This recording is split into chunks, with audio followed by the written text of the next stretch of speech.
So, coming up on tonight's Look East, the clamour continues for booster jabs as COVID rates rise again. But how much is the new Omicron variant to blame?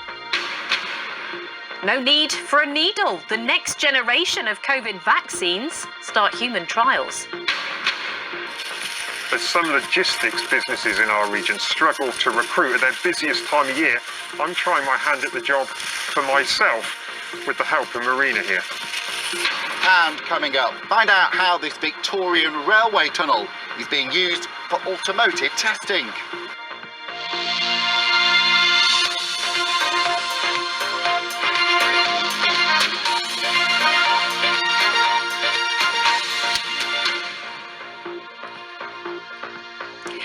We don't know if the new Omicron variant is entirely to blame yet, but we do know that tonight parts of our region have some of the highest COVID infection rates in the country.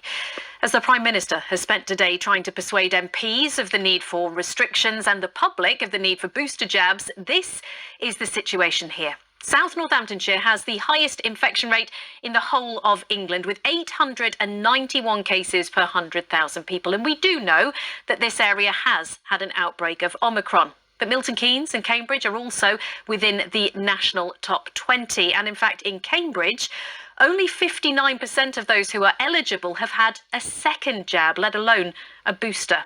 But the rest of the region not escaping the effects, with rates also rising in places like central Bedfordshire, South Cambridgeshire and Daventry. John Ironmonger reports. 20 days ago, no one had even heard of it. Now Omicron accounts for more than a fifth of coronavirus cases in England. For all we don't know about the new variant, it does appear to be highly infectious. Cue apocalyptic language from the Prime Minister on Sunday, and this week, booster queues at vaccine centres. I'm not sure it's necessary, perhaps, to use quite such dramatic language. I think people understand they need to do it, and they will go and get it done. It was the fear of, it doesn't matter how fit you look, if you've got underlying health conditions or anything like that, then it's going to catch up with you. Deep breath. The Vaccines Minister told Look East the government was committed to offering every adult in England a booster before the end of the year. We've got 750 armed forces personnel helping out. Some of them are military planners. More community pharmacies are coming on board all the time, and GPs. We're opening more hospital hubs, more walk-in centres, more pop-ups. So everybody's really pulling together. Recent data suggests that while 2 doses of the vaccine offer limited protection against Omicron, the booster jab really turns the tables and could be up to 75% effective.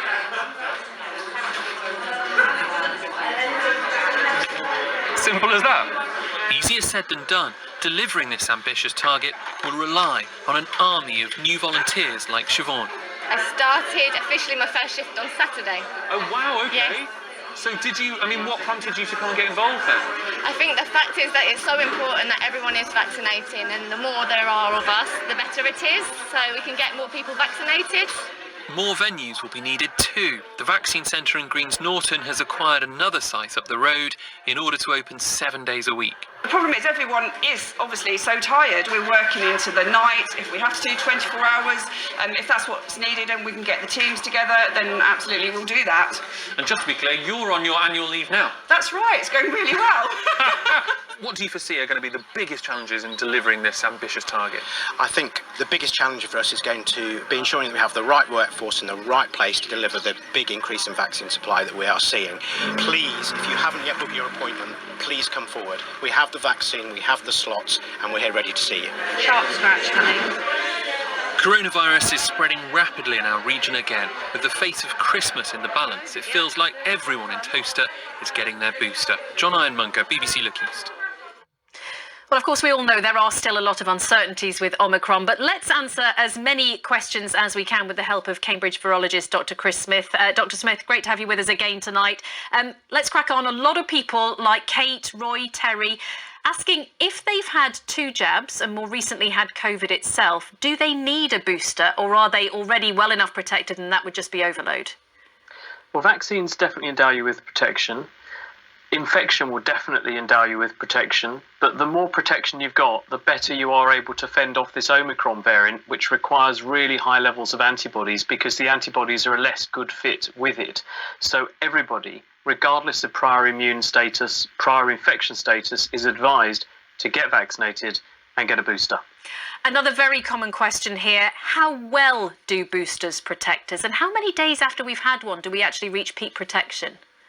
The purpose of booster is to dip into the immune memory that you've already formed. That's the recipe for how to make the antibodies and the T cells that defend you against infection, and remind the immune system how to make lots of them and provoke it to make lots of them. And the more you get, the better. But it does take time to build that defense. So most of the time we anticipate it will take about a week or two after the administration of the booster to get to peak protection again.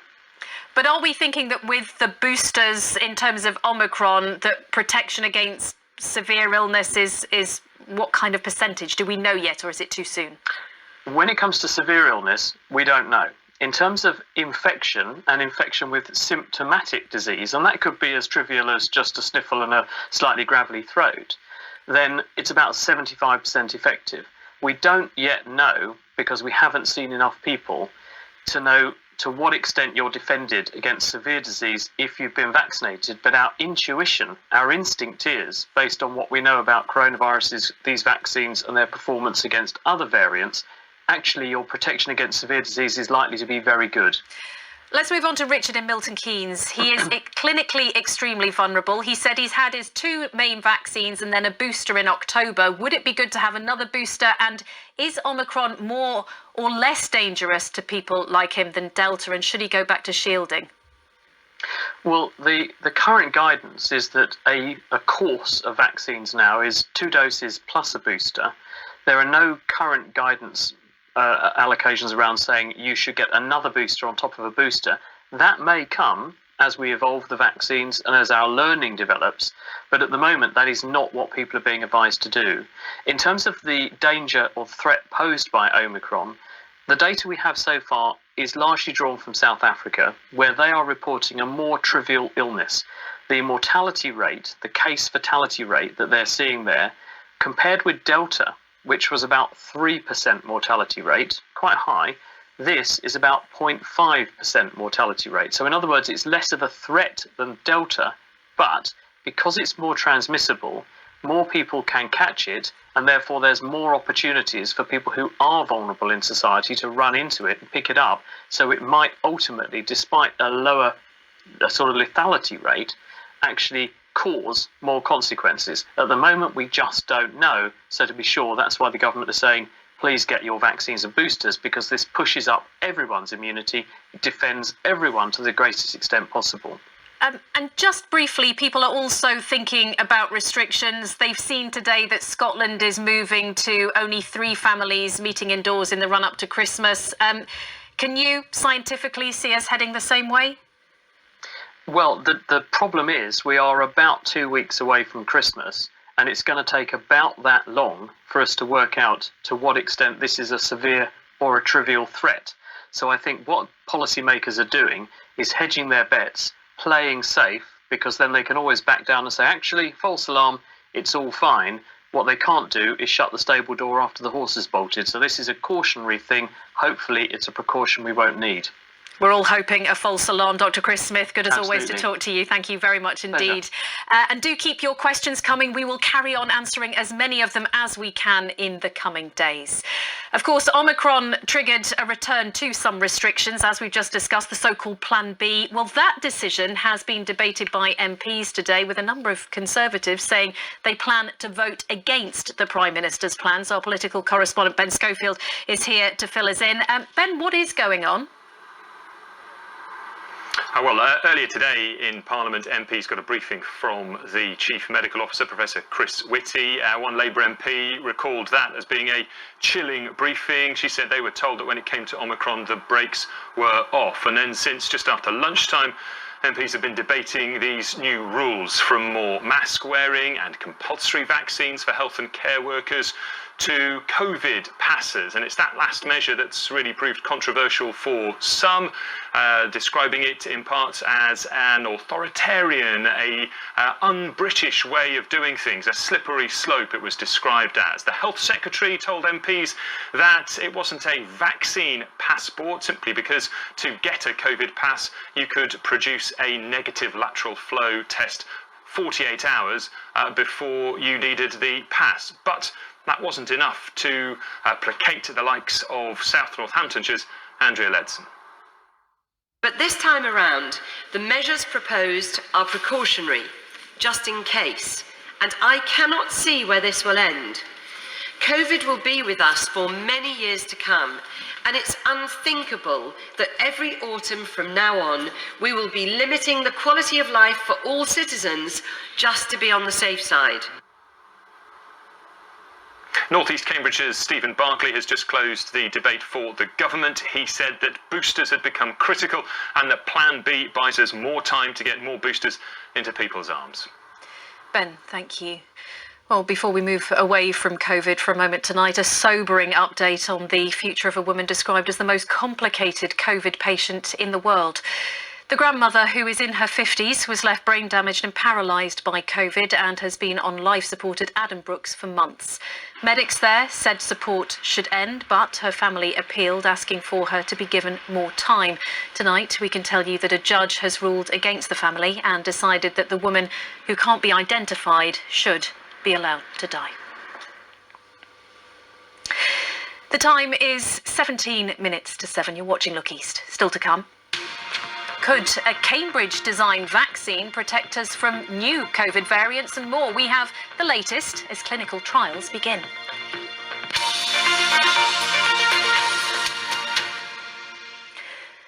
Now, it sounds like something out of a James Bond film, driving at speed along a 2-mile railway tunnel. But that's exactly what's been happening in Northamptonshire today as the Catesby Tunnel, a brand new testing facility, was opened. Stuart Ratcliffe reports.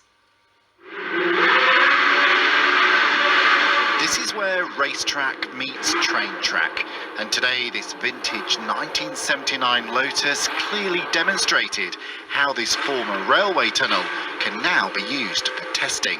We've got interest from car makers all over the world.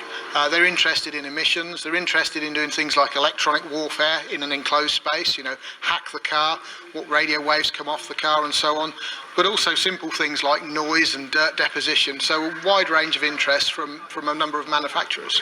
And what makes this facility different from anything else that might be available to the market? In the market today, you've got test tracks that are outside where you've got variable weather conditions. You've got wind tunnels where you control the conditions, but you sacrifice reality. The car is mounted on struts, the wind isn't perfect. This is different to both of those. This is a controlled test track where the conditions are the same every time. So far, £3.5 million worth of testing days have been sold to companies in both Japan and Canada. Now, the reason this tunnel is perfect for automotive testing is it's 3.7 kilometres long, and as you can see, it's perfectly straight, which means drivers can reach a speed of 200 kilometres an hour. And one man who appreciates the potential of this facility is Peter Wright, who was once part of the F1 design team at Lotus. Well, there are not many other places you can come and do what this facility does. Now, because drag matters so much to cars, this is the sort of top of the range facility you can have for doing that research. And the hope is research carried out here could further strengthen Northamptonshire's place in motorsport and high-tech engineering. I think it's something for us to be really, really proud of. I think it's good for the local economy, but as much as anything, this operates on the world stage in terms of transport technology as much as it does on the local. To reinforce this centre's global ambition, tomorrow Catesby is hosting companies from across the world, all apparently keen to see for themselves this unique testing facility. Stuart Ratcliffe, BBC Look East. I bet they are. Now, we've talked a lot, haven't we, about a shortage of lorry drivers this year, but the logistics and distribution industry that is so important in our region has struggled to recruit for warehouse roles too. The run-up to Christmas is the busiest time of the year for them. So Our reporter Sam Reid has been to one Bedfordshire company to try out some of the jobs for himself. I'm at Ark-H Handling near Bedford to try my hand in the warehouse. Sam, isn't it? Yes, So, I bought my own high-vis vest. I'm very well prepared. So Sam's going to help me for the start of the day. Here they store, pack and send out 140,000 products, from cosmetics to loose tea, for dozens of businesses that don't have their own distribution network. So you only scan it the first time? Oh dear. Yeah. So but scan A7. What is it about this kind of industry you like? It's very fast paced. It gives me a lot of experience in a lot of different things. So I've got logistical side, I've got IT, operational management, and also dealing with strict deadlines and working at pace as well. It gives me a lot of experience in those different areas. Seeing as I'm just slowing Sam down, I leave him to it to join Marina on packing. Take the tape down. I'm not really made for this job, am I, Marina? I'll tell you what, while I deal with this, how do you like this job then? I'm not very good at it. What about you? I enjoy it. Is easy and nice. What do you like about it? I like picking and packing. My failure with the sticky tape, not the only issue. Oh, I cut the label! That wasn't meant to happen. How can we post it to anyone? It's in the box. Less said about that, the better. But there is a serious point in here somewhere. Finding the right staff has been a real struggle.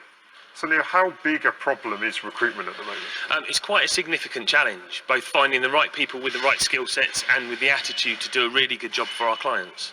So what is that about? Is it about pay?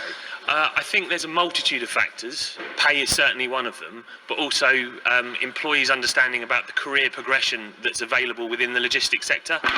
You can work in logistics management, operations management, there's HR, finance. And does this recruitment issue worry you going forward? I think it worries all businesses in our sector. Everyone here is paid more than the living wage. Thank you for letting me come today, much appreciated. It's been a pleasure having you, Sam, although we'll have to give you some training before we offer you a job. Whatever my success or not, this is a sector like so many others that face real recruitment challenges going into the new year. Sam Reid, BBC Look East. Sam, you are literally one of my favourite people, but I'm so pleased my Christmas shopping deliveries don't rely on you.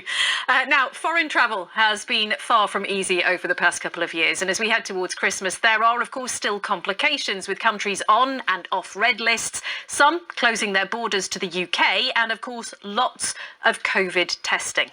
So where does that leave students who are at universities here, but desperate to share the festivities with family? Nadia Jani has been finding out. There's nothing quite like a home-cooked meal, and for Northampton student Adibola, it's something she's missed for the last 3 years. It's like fine, grounded. She's making a popular Nigerian dish, pounded yam and egusi stew. A traditional Nigerian Christmas is very merry, I would say, because everyone has come together, everyone wants to see. We've probably not seen each other for the whole year. We just love to bring people together. That's literally our culture, and that's Christmas for us. And just to be sure, Adibola got mum's approval. But her mum was devastated that she's not able to come home for Christmas. My mum was really heartbroken because she had not seen me in a long time, and she just needed that mother-daughter love. I'm the only girl in my family, so it's like, oh, she's gone forever. And this is all because Nigeria was added to the government's red list countries. There's something we call Dirty December in Nigeria, and everyone's like, oh, we're going back home. Dirty December is just like, there's a lot of parties, concerts, so I would not be spending Christmas with my family this year, but I just have to make the best of it. But for these two students, they'll get to have a festive December, spending Christmas with family in Italy. It's just, spending time together with my family, especially because I couldn't do it last year, and it was a difficult period because, I just finished my undergraduate here in January. I handed in my dissertation, and I was really looking forward to spend some, time with my family. For Alicia, it's still so surreal. Well, it feels strange, I have to admit, especially because of what they've been going through last year. You know, last year remained stuck here in the UK because of the pandemic, the new variants. So the Italian government shut the borders and they wasn't allowed to go back into the country. For many students like Andrea and Alicia, they're finally able to go home for Christmas. But a few, like Adibola, it's another year here in the UK, spending it away from family and some friends. Nadia Jani, BBC Look East. So over to you. Are you going to be spending Christmas with the loved ones you couldn't see last year, or are you facing yet another alternative Christmas? Do let us know. You can email look.east@bbc.co.uk. Well, still to come on tonight's Look East. Autumn leaves making way for bare branches. Will this settled spell of weather continue? Alex will have the forecast.